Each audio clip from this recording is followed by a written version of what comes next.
भगवान श्रीरामानं सरकारला सद्बुद्धी दिली पाहिजे, केंद्र सरकारला, राज्य सरकारला, की त्या मराठ्यांवरती अन्याय होतो आणि त्या मराठा समाजाचा हक्काचं असणारं ओबीसीतलं आरक्षण द्यावं, ही सद्बुद्धी सरकारला दोन्ही पण द्यावी. जाऊ मराठी नंतर आरक्षण मिळाल्याच्या नंतरही जाऊ शकते 100%. का नाही जाणार? कारण आम्ही पण परंपरा पाळणारेच आहेत. आता हे नवीन वर्ष आजपासून सुरू झालेलं आहे. या नवीन वर्षात तुमच्या सरकारकडून काय इच्छा आहे, काय अपेक्षा आहे आरक्षणाबाबतची? मराठा समाजाला आरक्षण देऊ, मराठा समाजाच्या गोरगरिबांच्या पोरांचे जे हाल होत आहेत ते कमी करून मराठा समाजाच्या गोरगरिबांच्या लोकांचा आशीर्वाद सरकारनं या नवीन वर्षात आरक्षण देऊन आशीर्वाद घेतला पाहिजे, ही आमची भावना आहे. नाही दिलं तर त्यांना कळन 20ला मराठा किती येतोय आणि आरक्षण कसा नेतो.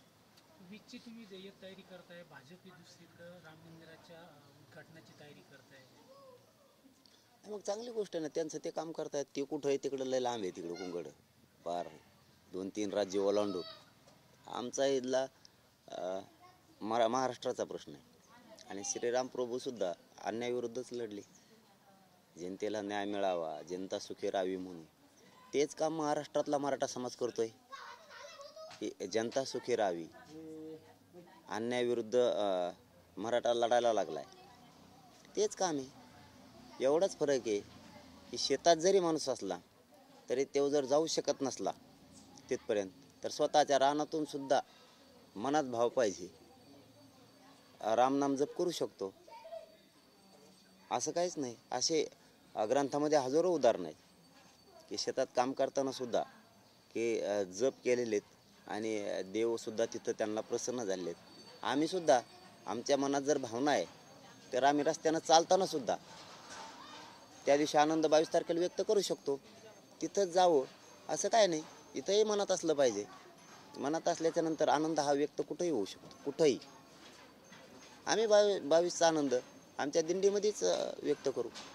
अशी माहिती मिळते की शंभूराजे देसाई यांनी तुम्हाला एक आज पत्र पाठवलेलं आहे, उद्या बैठकीसाठी त्यांनी निमंत्रण दिलेलं आहे. नेमकं ते काय पत्र आणि कशाची बैठक? ते पत्र पण आहे आपल्याकडंच, पाठवलं आहे त्यांनी की उद्या मॅरेथॉन, त्यांचं म्हणणं आहे की मॅरेथॉन 4-5 बैठका आहेत उद्या मराठा आरक्षणाच्या संदर्भातल्या. त्या संदर्भात आपण बैठकीला आलंच पाहिजे असा त्यांचा आग्रह आहे.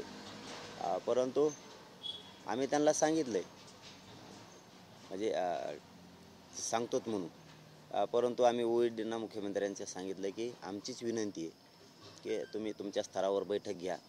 वेळ आमच्याकडे इथं कमी आहे येण्यासाठी, पण आम्ही त्यांच्या OEDकडं मुख्यमंत्री साहेबाचं सांगितलं आहे फोन करून. तुम्ही काय निर्णय आहे तुमचा आम्हाला कळवा. आता आम्हाला काय पाहिजे हे त्यांना पण माहिती आहे. त्या दिवशीच आम्ही सांगितलेलं त्यांना, आमच्या 2 शब्दमध्ये घ्या, तुम्ही ते घ्या, कायदा पारित करा. आम्ही बैठकीला असलोत काय नसलोत काय, म्हणजे आदरपूर्वक सांगतोय. आजच्या निमंत्रणाबद्दल आडमुठा एक सुद्धा शब्द नाही, अजिबात नाही. देसाई साहेबाचा मान सन्मान राखून बोलतो मी की आम्ही तिथं आलो तरी तेच म्हणणार आहेत. आमच्या हट्टावरती किंवा आमच्या खऱ्या मागणीवरती कायदेशीर आम्ही ठाम आहे. आमची खरी मागणी आहे की महाराष्ट्रातला सगळा मराठा OBC आरक्षणात आहे, त्याच्यात अशा नोंदी सापडलेल्या आहेत आणि तुम्ही ते द्यावं. तोही आमचा हट्ट तिथंही तोच राहणार आहे. आग्रह याच्यासाठी राहणार आहे की आम्ही कायद्याची चौकट मोडून बोलत नाही, अजिबात बोलत नाही. त्यामुळं त्यांनी मात्र जे 2-3 वेळेस फोन करून देसाई साहेबांना सांगितलं, त्याबद्दल सन्मानपूर्वक सांगतो की आम्ही तिथं असलं तरी तेच, आम्ही इथं असलं तरी तेच. त्यामुळं तुम्ही तुमचं काय बैठक ठरलं आहे आम्हाला सांगा, पण आमचं 20 जानेवारीचं फिक्स आहे, त्याच्यात कसलाच बदल नाही. हां, तुम्ही जर कायदा पारित केला तर मग मराठी विचार करू, कारण आम्हाला मुंबईला आरक्षणासाठीच जायचं आहे ना. 20च्या आत तुम्ही आरक्षण दिलं तर आम्हाला हाऊस थोडीच आहे मुंबईला यायची. त्यामुळं शासकीय बैठक घेतली, आपण शासकीयच बैठक घ्यावी आणि निर्णय सांगावा काय असेल ते. असं आम्ही OED साहेबाकडं त्यांच्या सांगितलं आहे. नसतं मग इथंही होऊ शकतं विषयद्वारे. मला समाजासमोर करायचं, माझा सगळ्यात मोठा प्रॉब्लेम ते काय असेल ते समाजासमोर. आता तिथं काय मला ते मुंबईला गेलं ते का लाईव्ह करून देणार आहेत का? माझ्या समाजाला फक्त मला लाईव्ह करायचं, मग ते मुंबईत असू नाही तर अंतरवलीत असू. मग नसल मीडिया आमच्या फेसबुकच्या माध्यमातून करू. म्हणजे माझाच प्रॉब्लेम आहे, मी सरकारचा नाही म्हणलो. कारण मी माझ्या समाजाला सोडून काहीच करत नाही. नेमकी ही बैठक म्हणजे कोण कोण असणार आहे, काय या बैठकीचं महत्त्व असणार आहे, नेमके कोणत्या विषयावर चर्चा करणार आहे, याबाबत तुमचं काही त्यांच्याशी बोलणं झालं का? नाही, त्याबाबत नाही झालं, परंतु 4 ते 5 बैठका ते दिवसभरात मॅरेथॉन बैठका घेणार आहेत असं ते बोलले. ते म्हणलेत, ते मुख्यमंत्री साहेबाचे OED सुद्धा म्हणलेत की मॅरेथॉन घेणार आहेत, आपण असणं आवश्यक आहे. आपण या बैठकीतून चर्चा घडल, तुम्ही तुमचे मुद्दे सांगा, काही सांगायचे असले तर, असंही ते म्हणले. पण माझ्या डोक्यात असं आलं की आपले मुद्दे तर आपण सांगितलेले आहेत, पुन्हा पुन्हा तेच सांगणार आहेत आपण तिथं जाऊन सुद्धा. पण आता मग आपण कार्यक्रम दिलेले आहेत. आमचा दुसराही प्रॉब्लेम आहे, आम्ही कार्यक्रम पण दिलेले आहेत. एखादा अर्ध पुढं ढकलणं वेगळं, पण रद्द करणं डायरेक्ट कार्यक्रम दिलेले उद्या, हे चांगलं नाही ना. त्यापेक्षा सरकारनं सकारात्मक काय निर्णय असेल त्यांचा ते उद्या घ्यावा ना आम्हाला सांगावा. अल्टिमेटमची तारीख संपली आहे, पुन्हा सरकार तुम्हाला बैठकीसाठी आमंत्रित करते, तुमचं 20 तारखेचा दौरा ठरलेला आहे. मग नेमका हा प्रकार काय चालू म्हणजे काय गव्हर्नमेंट आणि तुमच्या चर्चा अजून सुरू आहे? चर्चा 20 सांगितलेलेच ना आपण बीडच्या सभेतूनच. 20 तुम्हाला दारं खुले, तुम्ही चर्चा करा, पण एकदा अंतरवलीच्या बाहेर पाय टाकला की दारं बंद. चर्चा फिरच्या नाही करणार आम्ही. त्यामुळं त्यांनी सांगतानाच सांगितलं होतं, महाजन साहेबांनी सांगितलं होतं आणि देसाई साहेबांनी सांगितलं होतं, आमचा एवढा शब्द आहे का मग दारं खुले ठेवलेत मराठ्यांनी, दारं खुलेत. पण 20 एकदा आम्ही बाहेर पाऊल टाकला की विषय संपला, आम्ही कोणी ऐकणार नाही. आणि ते 20च्या आत आम्हाला कायदाच पाहिजे, आरक्षणच पाहिजे, चर्चा नको नुसती. मग तुम्ही नुसत्याच चर्चा करता तर चर्चा कवर करता. पण देसाई साहेबांचा म्हणजे सन्मानपूर्वक सांगतो की आम्हाला यायला वेळ कमी, त्यामुळे येऊ शकत नाहीत. दुसरं, मला समाजाच्या समोरच ओपन करायचे काय असेल ती, समाजाचा मी कधी विश्वासघात केला नाही, करणार सुद्धा. त्यामुळं काय मला तिथं काय लाईव्ह होणार नाही, तर मी येऊन उपयोग बी नाही. आणि मला जे मुद्दे मांडायचे म्हणणं आहे ते मुद्दे मी मुख्यमंत्री साहेबांच्या OED साहेबाकडे मांडलेले पण आहेत, बच्चू भाऊकडूनकडे पण मांडलेलेच आहेत, आणि महाजन साहेबाकडे पण मांडलेत, आणि उदय सामंत साहेबाकडे सुद्धा मांडलेले आहेत. 4ही लोकांकडे मांडले. मला जे तिथे येऊन उद्या मांडायचं आहे ते मी अगोदरच मांडलेलं आहे, माझ्या समाजानं आणि आम्ही अगोदरच मांडलेलं आहे, तेच मांडणार आहे. माझं दुसरं नवं काहीच नाही आणि नवा मार्गसुद्धा नाही. 20 जानेवारी ही फायनलच. हिच्यात कोणी आडवा आला तरी ती थांबवू शकत नाहीत. आम्ही मुंबईला जाणार नसता. 20च्या आत आरक्षण द्या, काय हरकत नाही, मग आम्हाला कुठं आवश्यक. तुम्ही OBCच्या आरक्षणावर थांबा, मात्र सरकार मागच्या जी सुप्रीम कोर्टात दावा ठोकलेला आहे त्याच्यावर क्युरिटी पिटिशन याचिका दाखल झालेली, त्यावर बोलतोय. नेमकी सरकार आणि तुमच्यात मग काय चर्चा सुरू आहे? नाही, आमची चर्चा तेवढीच आहे, त्याच्यासाठीच उठबस आहे आमची बैठकात, त्याच्यामुळे जात नाहीत आम्ही. आमचे 2 राहिलेले शब्द त्याच्यात घ्या, बस. आमचा दुसरं काय म्हणणं नाही. ते क्युरिटी पिटिशनचं आरक्षण टिकल नाही टिकल ते ओपन कोर्टात हे का कुठं, त्याच्यात शासन काय तुम्हाला स्पष्टीकरण द्या म्हणलं ते आणखीन दिलेलं नाही. त्यामुळं महाजन साहेबांनीच सांगितलं होतं गुन्हे मागं घेऊ, तेही घेतलेलं नाही. म्हणजे आम्ही विश्वास तरी किती टाकायचा समाजानं. त्यापेक्षा मराठ्यांनी आता ठरवलं मुंबईला गेल्याशिवाय आरक्षणाचा पर्याय निघत नाही. आता घरी बसायचं नाही, करोडोच्या संख्येनं मुंबईकडे जायचं, तरच आपले पोरं मोठे होणार. आणि मराठ्यांना सुद्धा विनंती की शक्ती दाखवण्याची वेळ, शांततेत शांततेत शक्ती दाखवण्याची वेळ आहे. आरक्षण मराठ्यांना 100% मिळतंय, फक्त ताकदीनं घराच्या बाहेर पडा सगळेजण, मुंबईच्या दिशेने शांततेत हातच बांधायचे डायरेक्ट, इतकं शांततेत द्यायचं. नुसतं बसलं बी तरी आरक्षण आलं, काहीच करायची गरज नाही. लोकांची इच्छा पूर्ण करायची नाही गोळ घालून. त्यांना वाटतं मराठ्यावर गुन्हे दाखल व्हावा, असं व्हावा, बाकीच्यांना इतरांना हसू होईल असं मराठ्यांच्या एकाही माणसानं कृत्य नाही करायचं. आपल्या पोरावरती गुन्हे नाही झाले पाहिजे आणि कोणी काय म्हणतात त्याला दुखापतसुद्धा नाही झाली पाहिजे. शांततेत जायचं. मराठा शांततेत जरी उभा राहिला तरी काय होईल मी आता सांगू शकत नाही. नुसता शांततेत बसला तरी पण एवढी ताकद मराठ्यात आहे. फक्त शांत बसा, लोटलं बाजूला तरी शांततेत बसा. पाठीमागची तर भूमिका सांगितलेलीच आहे आम्ही. पाठीमागचे सज्ज आहेत, जे मुंबईला येते ते मुंबईचे खिंड आरक्षणाचे लढवणार आहेत. जे मागं राहिले तिथं पोराला उच्चिक जरी त्रास झाला कुणाच्या बी थोडा बी नुसता लोटल्याला बी, तर इकडच्या मंत्र्याच्या आणि आमदाराच्या घरीच वेळा टाकून बसायचं. राहिलेल्या मराठ्यांनी सगळ्यात वेळात टाकून बसायचं. मग ते सत्ताधारी असतील किंवा विरोधक असतील, कोणाला सुट्टी नाही. त्यांच्या दारच सोडायचं नाही, बसून राहायचं. तिथं बी शांततेत बसा तुम्ही फक्त. तुझं सरकार आमच्या पोराला का त्रास द्यायला लागले, आमच्या गाड्या का अडवायला लागले, हे जरी झालं तरी राहिलेल्या मराठ्यांनी फक्त यांच्या घराला वेढा टाकायचा. सगळ्याचा आमदार, खासदार, मंत्री सगळे, यांना कोणाला सुट्टी पक्ष फिक्ष काही बघायचं नाही, सगळे पुरेचे पुरे. आणि आम्हाला जर अडवलंच तर आम्ही तर जाहीर भूमिका केलेली. देवेंद्र फडणवीस साहेबाच्या दारात नागपूरला बसणार आम्ही, आणि मुंबईत बसणार, आणि मुख्यमंत्री साहेबाच्या दारात बसणार, अजितदादाच्या बारामतीत बसणार, आणि मुंबईच्या बसणार. कोणाला जर अडविलं ना एखाद्याचं वाहन, मग आम्ही खायचं प्यायचं काय, त्यात काय दगड आहेत काय?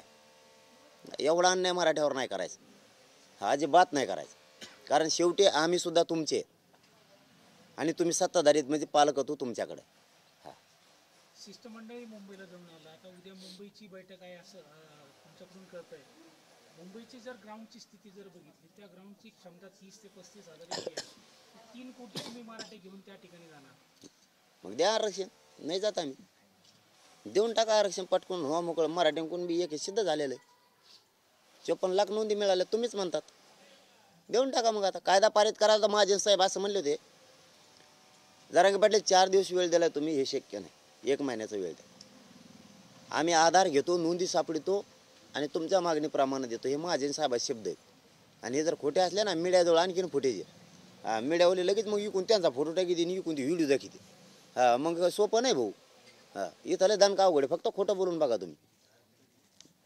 मिळाले का नाही पुरावे, केला का कायदा पारित नाही. आता तर 54 लाख मिळाले, आता तर इतके मिळाले तुम्हाला ट्रकात लावावं लागते ते न्यायला कागद. मग प्रॉब्लेम काय? तुम्ही सोपे सुद्धा कामं करेनात. मराठा समाजाचा तुमच्यावर विश्वास बसन कसा? म्हणजे मी जबाबदारीने शब्द बोलतोय. तुम्ही छोटे कामं करेनात. तुम्हाला समिती मराठवाड्यात पाठवून पुन्हा दस्तावेज सापडायला लावा हे सांगितलं, ते सापडेनात. तुम्हाला साधे गुन्हे मागं घ्या, तुम्हीच म्हणले आम्ही मागं घेतो आंतरवालीचे, आणखीन घेतले नाहीत तुम्ही महाराष्ट्रातले गुन्हे मागे घेऊ म्हणले होते, ते आणखीन घेतले नाही. तुम्ही साधे कामं करणार तर मराठ्यांनी विश्वास ठेवायचा नेमका कसा तुमच्या? मराठे मुंबईकडे येणार त्यात दुमत नाही. त्याच्यात एक तीळ मात्र हे बदल नाही होणार म्हणजे नाही होणार. ते कुठं बसते काय बसते, ते मुंबईत गेलो आम्ही आमचं बघू कुठं बसायचं. आम्ही आमच्या डांबरावर बसून येतो, समुद्राचे दगड धरून बसू एक तर त्यांना काय करायचं? आम्ही आमचं कुठं बसू.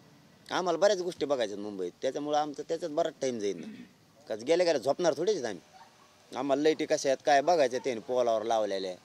ते लोक म्हणते त्यांच्या पिवळ्या लाईनी येतात, आम्हाला बघायच्यात पिवळ्या आहेत का लावल्यात. आमच्याकडं पांढऱ्या आम्हाला बघायचं. जर बघून दे ना कसं असतं काय. रातभर पोरं येणार आहे आमची, कोणच्या कपारात काय. एखादं जर मला तिकडं लाईटिंग टाकलं घरात तर आम्हाला बघायचं त्याची कशी लाईटिंग असते. आम्हाला इकडं आणायचं गणपतीला त्या टायमाला, म्हणजे त्यांच्या नाही तशा इकत आणायचं आम्हाला तितक्या कलरचे. बीडची मराठा समाजाची मोठी सभा झाल्यानंतर आता ओबीसीची 13 जानेवारीला बीडमध्ये सभा होणार आहे, कसं बघताय? हे बघा, लोकशाहीचा अधिकार आहे, ते आपण म्हणू शकत नाही त्याच्यावरती. फक्त आमचं एवढंच म्हणणं आहे, ओबीसी बांधवांचं ना आमचं गावखेड्यात काहीच नाही. आत्ताही नाही. आत्ताही आम्ही लग्नात येतो, कालच्याच लग्नात होतो. काल इथं साधं गेटकीन लग्न लावलं,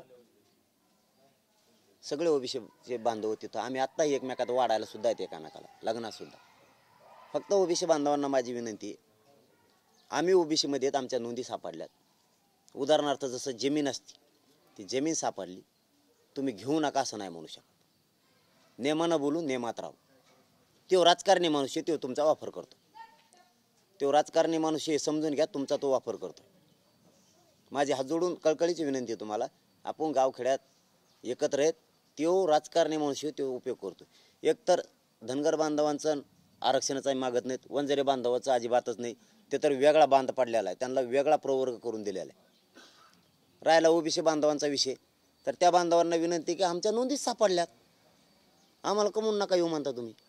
तुमच्या नोंदी सापडल्यास तर आम्ही कसं म्हणलो असतो तुम्हाला येऊ नका असं म्हणतात. तुमची जमीन तुम्हाला सापडल्यावर आम्ही कसे म्हणणार देऊ नको? तुम्हाला काय देणार जर कोणी नाही म्हणला. तसं आम्ही तुम्ही विरोध केला तरी आम्हाला ओबीसीत आम्ही येणारच आहेत, कारण आमच्या नोंदी सापडल्यात. त्यामुळं काय म्हणतात ना, आपल्या मराठवाड्यात एक म्हण आहे की फुकटचं भांडण काय विकत घ्यायचं. त्याचं ऐकून ते त्याचा राजकीय स्वार्थ साधणार आहे. आणि तुमच्या आमच्यात उगाच वातावरण खराब करायला लागला आहे. तो राजकारणी माणूस आहे, त्याचं ऐकू नका. तो राजकारणासाठी तुमचा वापर करतोय, कार्यक्रम घेतोय, आणि तो त्याच्या किशी मागं करून घ्यायला लागला. त्याचे गुतलेला होता आणि ते मध्ये तिकडे कांदे खायला गेलता, ते त्याच्या किशी तुमच्या मागं करून घ्यायला लागला. गोरगरीब ओबीसी बांधवाचं कल्याण करायसाठी तो लढतच नाही. तो सरकारला इकडे जनता दाखवतो आणि तिकडे त्याच्या किशी मागं करून घेतो. समजून घ्या, मी म्हणजे खूप जबाबदारीने बोलतो हे शब्द. तो तिकडे इकडे पब्लिक दाखवतो सभेत आणि तिकडे एक एक एक एक किस्तीची मागं घेतोय. आणखीन 17 राहिल्यात त्याचे. ते सभा घेऊन ते एक एक एक एक कमी करणार आहे. त्यातून सरकारवर दबाव आणतोय तो याच्यासाठी दबावच नाही आणत आरक्षणासाठी. त्याला काय देणं घेणं नाही. आणि त्याला आरक्षणासाठी दबाव आणायचा असला ना, एकच उदाहरण देतो तुम्हाला. हो, एकच उदाहरण देतो. त्याला मी चॅलेंज केलं होतं की धनगर बांधवांच्या आरक्षणाच्या बाबतची तुझी स्पष्ट भूमिका कर. त्याला जर गोरगरिबाला द्यायचं असतं ना, त्यांनी धनगर बांधवांच्या आरक्षणाची स्पष्ट भूमिका केली असते. तो शब्द काढत नाही. ते उलट त्यांना उलट सांगतोय. कारण हे सगळं दाखवा, विनंती माझी तुम्हाला बरं का, हे दाखवा. ते उलट सांगतोय की आपल्या ओबीसीला धक्का लागत म्हणून तुम्ही धनगर बांधव वंजारी बांधव आमच्यात आले पाहिजे. ओबीसीला धक्का लागत. वंजारी बांधवाचा धनगर बांधवाचा तर देव जरी आला तरी धक्का लागत नाही. हां, ते वेगळा प्रवर्ग केलेला. काय नादी लावतो त्यांना, तो राजकीय पोळी भाजून घेतो. कशाला नादी लागतो? आणि दोन्ही बांधवांना माझी विनंती आहे, धनगर बांधवाला पण वंजारी बांधव, त्याच्या नादी लागून तो पोळी भाजतोय. तुमचं नामचं काहीच झालेलं नाही, काहीच झालेलं नाही गाव लेवलवर. त्याच्यामुळे तुमचे आमचे संबंध खराब व्हायला लागले. नका होऊ देऊ, त्याचं ऐकूच नका. तुमच्याला धक्काच नाही लागत. राहिला ओबीसीचा विषय, तर आम्ही ओबीसीत नोंदी सापडल्यात. उलट तुम्ही सगळ्यांना म्हणायला पाहिजे द्या. त्याचं नाही काय ऐकू. तो राजकारणी मावशी तुमच्यात आमच्यात दरी निर्माण करायला लागला. तो 100% दरी निर्माण करायला लागला आणि त्याचा फायदा उचलायला लागला आहे. लोकशाहीत सभा ज्यांनी त्यांनी त्या घेतल्या पाहिजे, त्याला आमचा विरोध नाही. फक्त याच्या विचाराला आमचा विरोध आहे. आणि त्या ओबीसी बांधवानं, धनगर बांधव वंजारी बांधवांना समजून घेणं गरजेचं आहे की तो त्याच्या स्वार्थासाठी, त्याचं राजकीय करिअर फायदा व्हावा म्हणून तो तुमचा उपयोग करून घ्यायला लागला. आणि तुमचं काय, तो मोठा होईल. तुमचं काय, गोरगरिबांच्या पोरांचं तुमचं वाटलं. तुम्ही हे समजून घ्या. तुम्हाला आमच्या बाजूने उभा राहावं म्हणून म्हणत नाही. तुम्हाला एक दिवस माझ्या ह्या शब्दाची आठवणी की ह्यो राजकारणी मग स्वतः येणे आपला उपयोग करून घेतला आणि घेणं देणं मराठ्यात आणि ओबीसी बांधवात विनाकारण नाराजी पसरली. याच्यामुळे एक ना एक दिवस माझ्या शब्दाचा पश्चाताप येईल. आत्ताच शहाणे व्हा. ते त्या स्वार्थासाठी सभा घेतं. तुम्ही महाजनांना म्हणले होते की त्यांना एक गोळी द्या. ती गोळी नेमकी कोणती होती आणि त्या गोळीचा असर झाला असं तुम्हाला वाटतं? आता सरकार महाजन साहेब चालले, त्यांना चांगलं माहिती कोणची गोळी दिली रे गब्बस. त्याला आभाळ आल्यावर फिरलं की ते कोणची गोळी लागते सरकारला माहीत असतं. म्हणून मला माहीत नाही. मी डॉक्टर असतो, मी सांगितलं आमके द्यायला. कारण ते झेंडूमामने काय नीट होणार नाही. त्याला निभार गोळी पाहिजे, ते देतील त्याला. चला, धन्यवाद.